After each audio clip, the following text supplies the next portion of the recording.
Magandang araw mga kaibigan. Bigyan natin ng reaction, opinion itong post ng Masang Pilipino. Campus survey sa UP Diliman. Robredo nangunguna sa 2028 preferential preference. BP Sara nakakuha ng 0%. Nangunguna si Mayor Leni Robredo sa isinagawang Presidential Preference Survey ng social media page na KRTV Main sa loob ng University of the Philippines, Diliman, Quezon City. Okay. Batay sa resulta ng campus survey na isinagawa Hunyo 26, 2026. So bago pa, no? Diba? 28 lang ngayon. So 2 days pa lang. Nakakuha si Robredo ng 72.7% ng mga boto mula sa respondent. Pumangalawa naman si Senator Risa Hontiveros na may 18.2%. Samantala, walang naitalang boto si Vice President Sara Duterte sa naturang survey. Ayon sa KRTV Main, ang inilabas na resulta ay mula lamang sa kanilang campus survey sa UP Diliman. Patuloy namang nagkakaroon ng iba't ibang survey at online poll kaugnay ng posibleng mga kandidato para sa 2028 presidential elections habang papalapit ang susunod na halalan.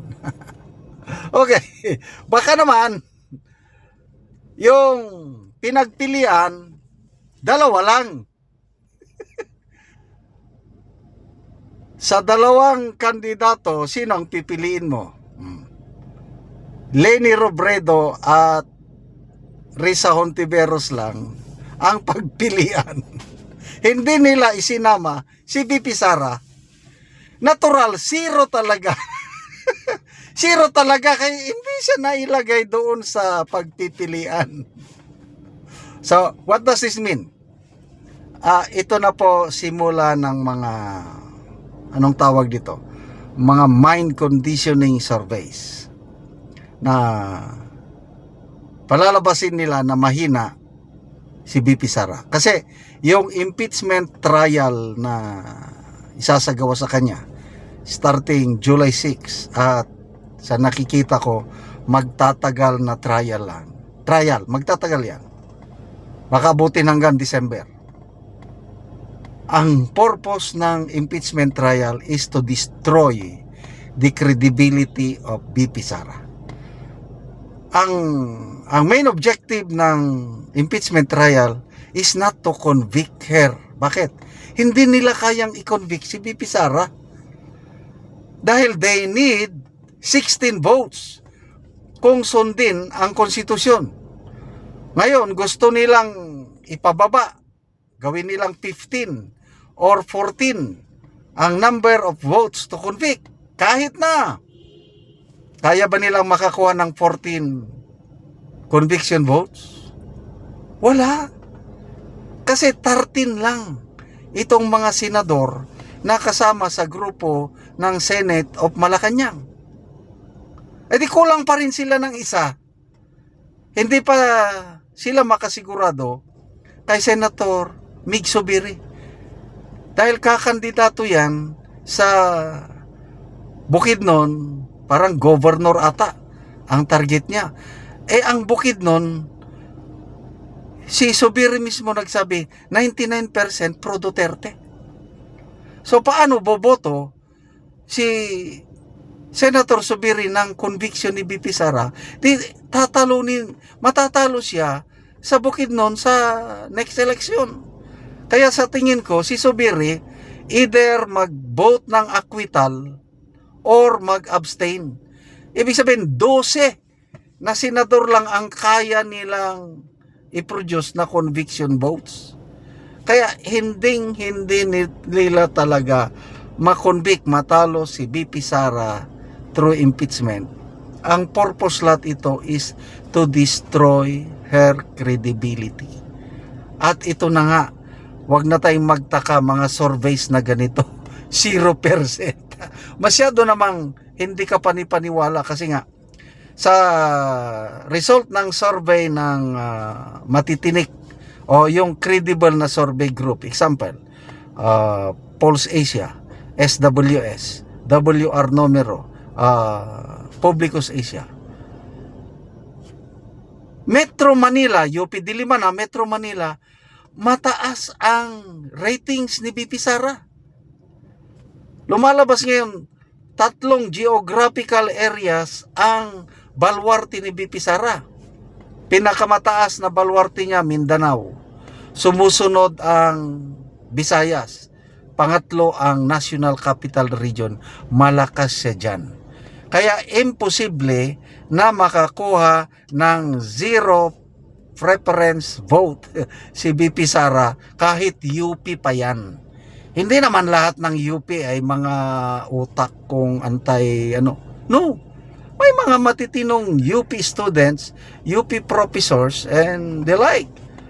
Kaya ang tingin ko dyan, ang ginawa ng survey group na ito is tinanong, sinong bobotohan mo sa dalawang kandidato, Leni or Risa?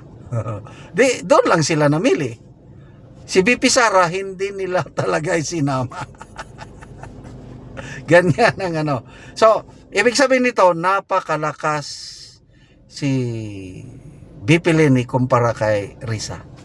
Mahina talaga si Risa. Ngayon, kung hindi nila ma-convince si BP Leni na tatakbo sa 2028, the end is near. Walang kapag-asa itong si Risa Hontiveros na mananalo. Kaya good luck na lang Senator Risa.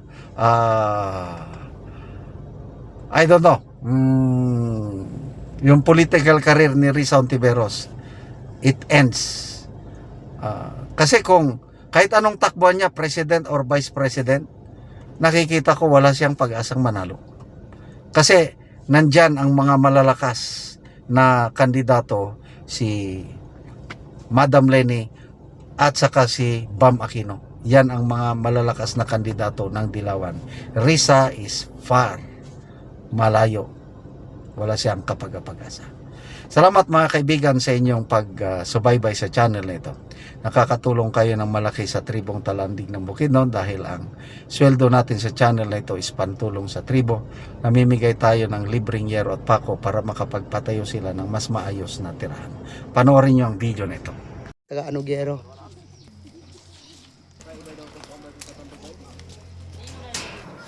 So muna ni ang gipatindog nga balay.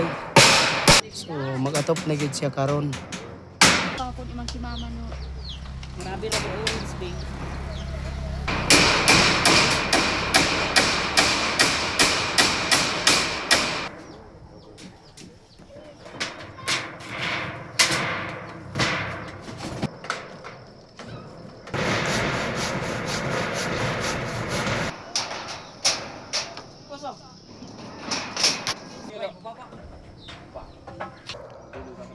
Kena pun.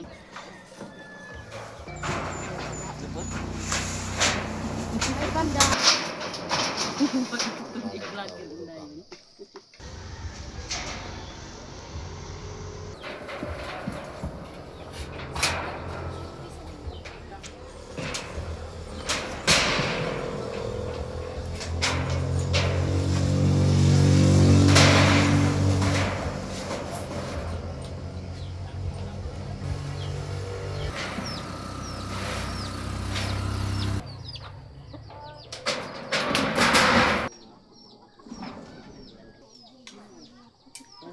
Ug karon humanagid sa pag-atop. Salamat sa Ginoo nga nagtabang sa sin nga ako nami balay. Oo. Wala pang tabang nga sin, di pa mi makabalay kay wala pa mi kuan. Di pa mi makabalay kay wa may sin. Oo. Salamat mi sa Ginoo kanay kuan tabang mga sin. Oo. So unsa day mong trabaho di ay? Kuan ra pang muso-muso, Mag-uuma lang. uma, Oo. So igo ra gyud sa pagkaon ang kinitaan. ano lang kinikit taas pagkaon. Oo. So salamat kaayo. Salamat kayo kay na may mo na mig balay. Oo.